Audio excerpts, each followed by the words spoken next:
desert was quiet, too quiet, a silence that made even the wind hold its breath. Boone Carver rode across the fading horizon, expecting nothing more than dust and loneliness, until a wounded Apache woman stepped into his path, staring at him like she'd known him all her life. And before he could speak, she whispered the words that froze his heart. "Do you remember me, Cowboy? You saved me years ago, and I've come back for you, not for safety, but for destiny." This is where everything changes. Let's begin the story, and don't forget to subscribe at the end. The desert wind carried a whisper that Boone Carver couldn't ignore, a warning stirring the air like a memory he never asked to remember. His horse shifted beneath him as the sun spilled gold across the Arizona plains, but something darker moved along the horizon. Boone felt it in his bones, an old instinct born from gun smoke and survival. Out here, silence never meant peace, it meant something was coming. And as the wind curled around him, it carried a voice he hadn't heard in years.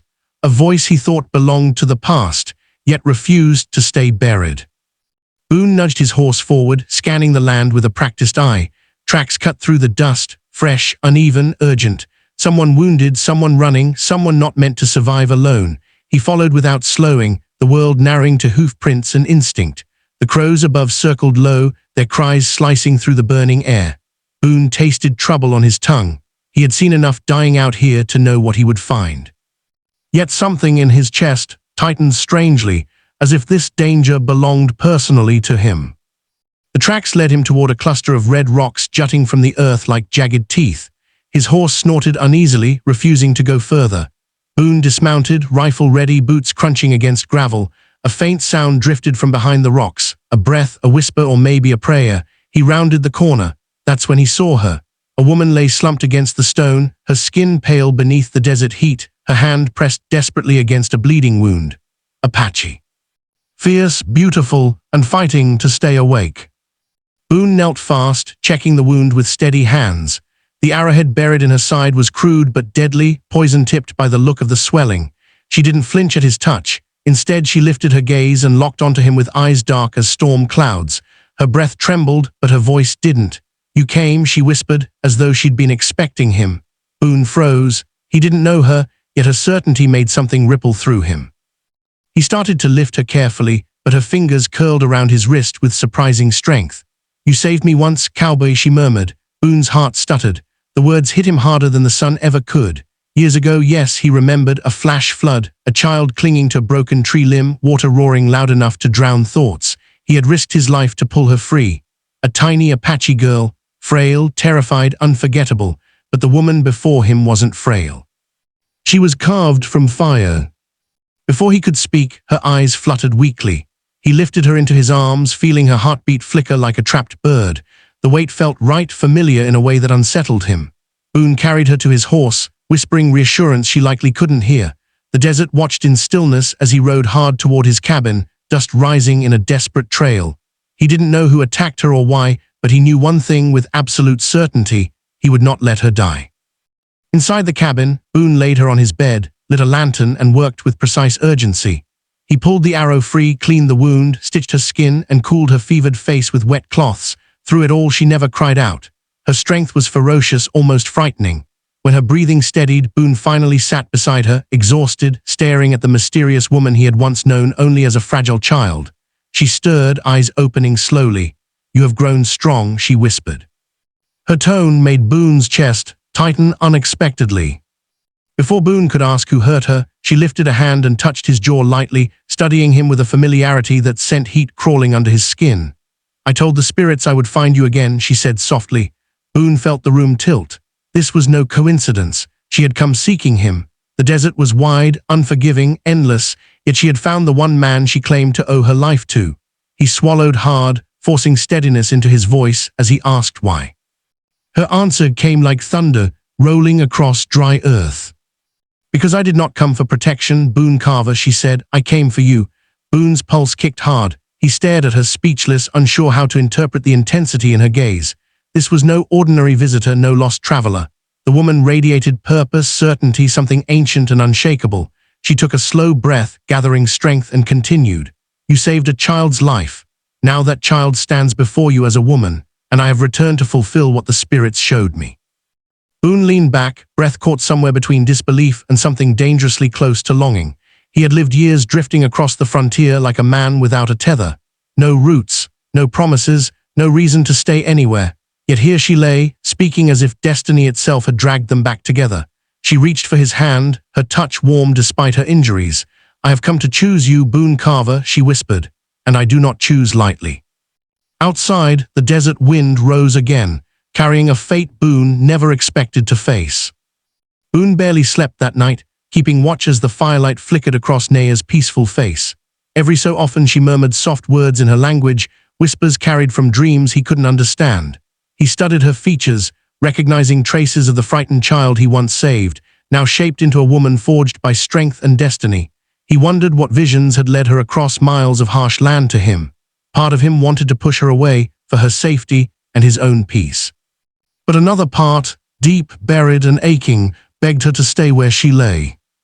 Morning came with a strange calm, the kind that unsettled men who lived long on dangerous soil. Boone brewed coffee, but his attention never drifted far from the door. He knew trouble didn't end with the arrow pulled from her side. Whoever hunted Naya would come looking, and they wouldn't care who stood in the way. When she woke, her eyes were clearer, sharper, filled with a determination that tightened something in Boone's chest. She tried to sit, wincing, but her voice held firm authority when she finally spoke his name. "Boone Carver, danger still follows me. I can feel it in the ground." He didn't argue, he'd sensed it too, like wolves circling just out of sight. She took a breath. "The men who shot me serve a rancher named Briggs. He wants to force my tribe from the land, claim the water, and sell the territory." Boone stiffened. Carter Briggs again, the same man who tried to run Boone off his land, the same man who thought everything he touched should belong to him, fool enough to believe he could take Naya as well. Boone helped her stand, his hands steadying her as she regained strength. She held his arm for balance, but her gaze burned with fierce purpose.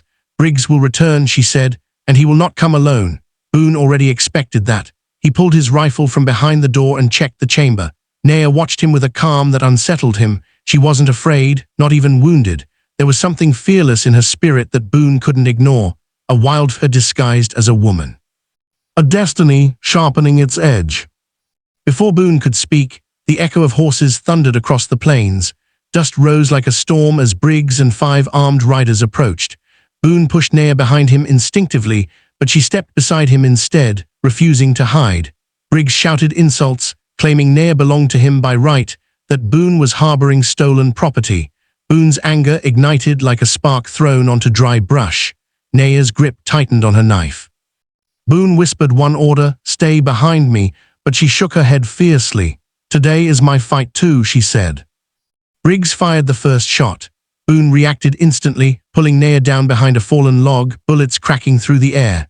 Boone returned fire with precision, hitting one man's shoulder and sending him tumbling. Naya crawled low, swift despite her wound, and flanked the riders. She moved like water, silent but unstoppable. Her knife flashed, disarming a man before he even realized she was there.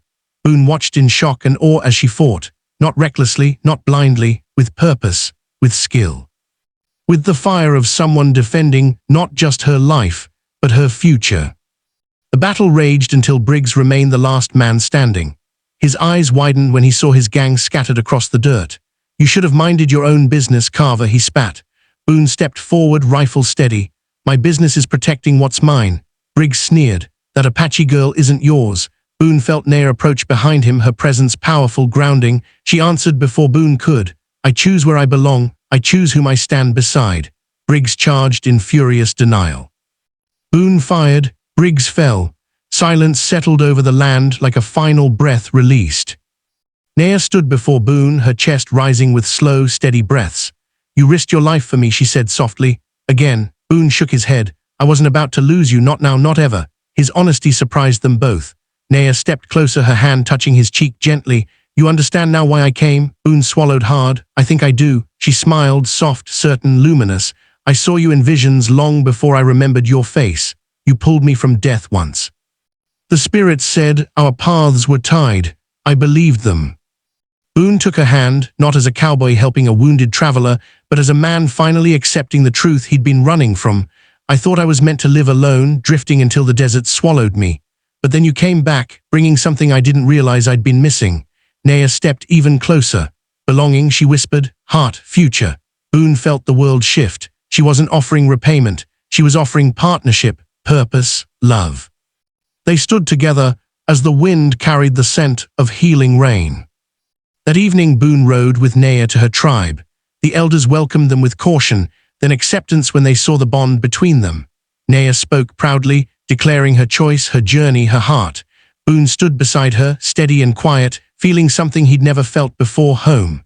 Under the rising moon, they were bound in a ceremony woven with ancient words and desert blessings. For the first time in years, Boone felt whole. And Naya, no longer the child he once saved, found the man destiny had always promised her. Their futures, once separate, finally became one.